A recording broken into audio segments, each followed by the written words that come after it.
नमस्कार दोस्तों। जाने क्या है कर्म चक्र और किस उम्र में आपको सबसे अधिक चुकाना पड़ता है अपने कर्मों का ऋण।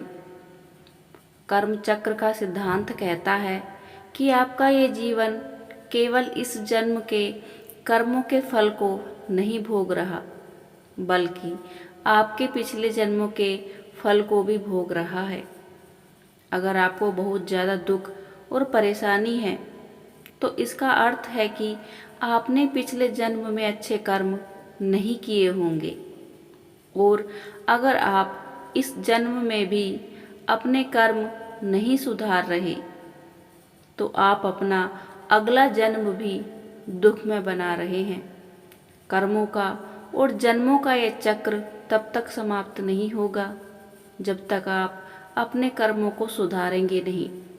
हर जन्म में हर दिन आपके कर्मों का लेखा जोखा होता है। आपके बचपन से लेकर बुढ़ापे तक हर उम्र में कर्म का अलग अलग तरीके से मूल्यांकन किया जाता है। जैसे कि जब आप बच्चे होते हैं तो आपके कर्मों को गंभीरता से नहीं लिया जाता, क्योंकि आपकी चेतना तब तक जागृत नहीं हुई होती है। जब आप 14 साल से अधिक के होते हैं तो आप कर्म चक्र में प्रवेश कर जाते हैं।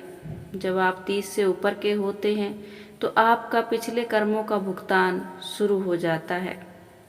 इसीलिए इस उम्र में आप मानसिक, आर्थिक और शारीरिक परेशानियों से गुजरते हैं।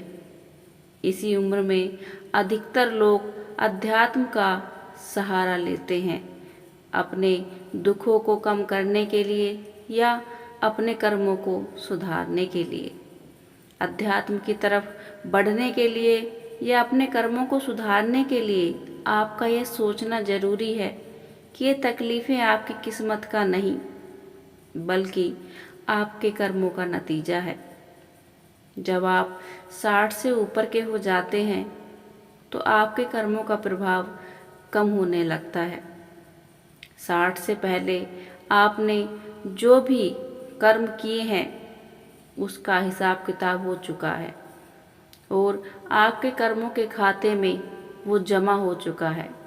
अब तक आप ये तो समझ गए होंगे कि कर्म चक्र आपके पहले जन्म से शुरू हो जाता है और जन्मों जन्मांतर तक चलता रहता है। आप बार बार जन्म लेते रहेंगे और सुख दुख के इस चक्र को भोगते रहेंगे। लेकिन इस कर्म चक्र को तोड़ा भी जा सकता है। कैसे? चलिए जानते हैं। नंबर 1, कर्म चक्र आपके कर्मों की ऊर्जा पर टिका है। जैसे जैसे आप अच्छे कर्म करते जाएंगे वैसे वैसे आपके बुरे कर्मों का उधार चुकता जाएगा और एक दिन यह खाता बंद हो जाएगा। वैसे आपको ये अगले जन्म तक करना पड़ सकता है, लेकिन शुरुआत अभी से कर लीजिए।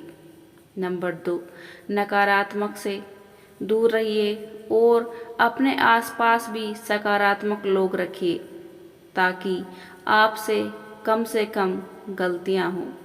नंबर 3, अपनी आध्यात्मिक यात्रा शुरू कीजिए। अध्यात्म आपको हर परेशानी के जड़ तक पहुंचाने में मदद करता है। वो आपकी भावनाओं को नियंत्रण में रखता है, जिससे आप भावुक होकर कम गलतियां करते हैं। अध्यात्म आप में सकारात्मक ऊर्जा का प्रवाह करता है और आपकी आत्मा की शुद्धिकरण भी करता है। Thanks for watching.